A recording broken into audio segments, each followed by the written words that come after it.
All right, this is Jace coming to you once again, New York Comic Con 2025, live from Artist Alley with somebody I'm a huge fan of, writer Cullen Bunn. You just had Deluge, #1, come out from Ignition Press.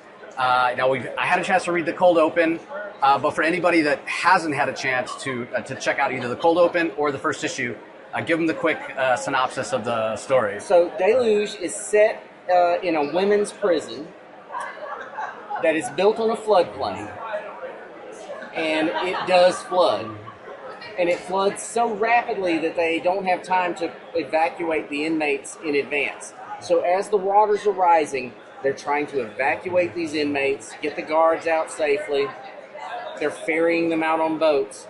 But in addition to the rising waters, something else comes up with it. The water washes something awful, just awful up with it. And when you read Deluge, my hope is you're going to think you know what you're reading. The first issue, you're going to know where it's going, and then things just go completely bonkers.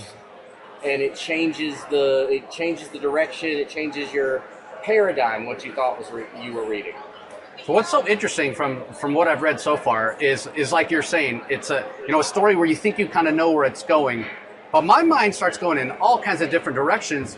And so for you as the creator, it must be really interesting as well, almost like where do I put the guidelines, because you could focus on the rescue effort, you could focus on the flood, you could focus on individual inmates that all have their own unique stories. And I'm focusing on all of it. There are no guidelines. It is a balance, because you want the story to flow and you want it to feel right. But I do want to hit all of those things. I mean, I feel like I'm really digging in on each of these inmates that are sort of in the starring roles. They all have really cool stories to tell. Stories that I think some readers may end up seeing certain characters as sympathetic, and other readers are going to see that same character as completely unsympathetic, like a character they're going to hate. And that's what I wanted to do with this, because it's as I was sort of researching like women's prisons and things like that, I was like, it's not black and white. It's there's a lot of gray area, a lot of give and take, a lot of things you really have to put your mind, wrap your mind around. Well, the other thing that I think horror specifically, I mean, fiction and comics for sure, but horror specifically, it's such a reflection of us, of who we are, the human condition. I think that's the real value in things that scare us. Why does it scare us? That sort of thing.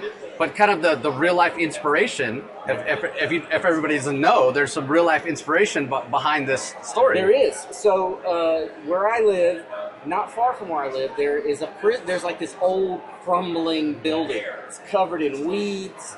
It's set off from the road, and I've always been fascinated by it. And I researched the building, found out it was a women's correctional facility in the 90s, built on a floodplain, and it flooded. And they literally had to bring buses and tractor trailers to the edge of the rising waters, and they were bringing the inmates out on boats. That's all real world. And then so I took that real world event and turned it into something far beyond the real world. Yeah, and again, I can't wait, because in your hands, such a talented writer, exploring this stuff, and sometimes it's almost like the monsters are metaphors for the monsters that are in all of us. And in this book, that's I mean, you just hit the nail on the head. Yeah. This book, those monsters are definitely representing something more than just a big, scary monster with terrible teeth. Yeah, which again, I say it all the time, everybody, that's the value in story. I'm a huge believer in you can tell what a certain civilization values in the fictions that they create. Yeah. That's what matters to them. And obviously it's coming out from Ignition Press, everybody, a newer publisher on the block.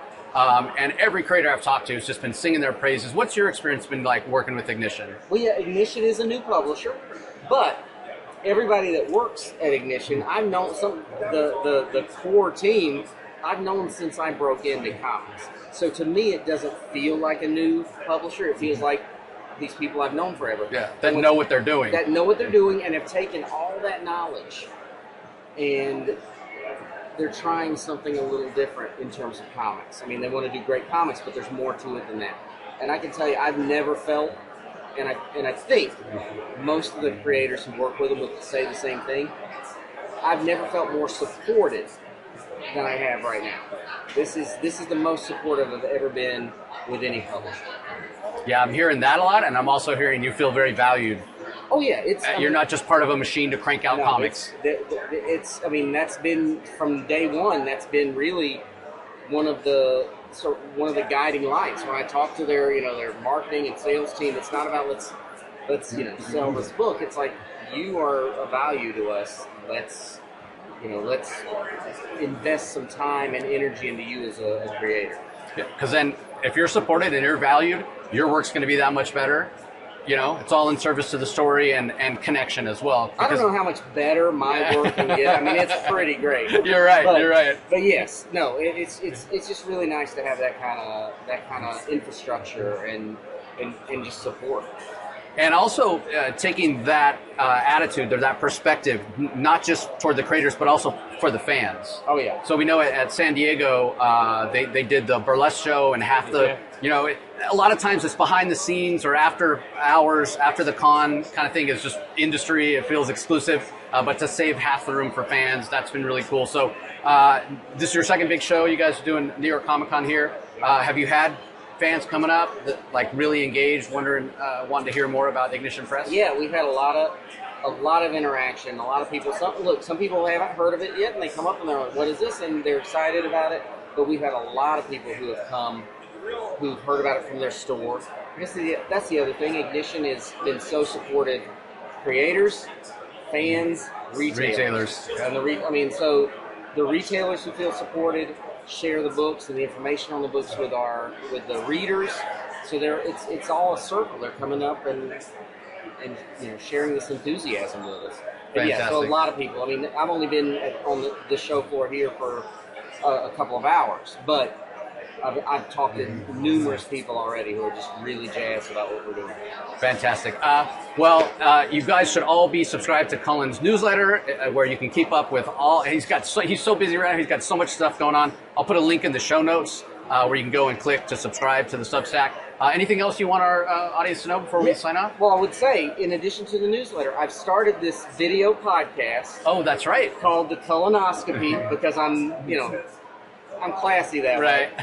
Where I talk about every episode, I'm joined by a guest host, and we talk about our love of the horror genre. So we talk about movies, books, music, games, and we make different recommendations. We've done episodes on comics and vampires and cosmic horror, and we're just doing a lot more.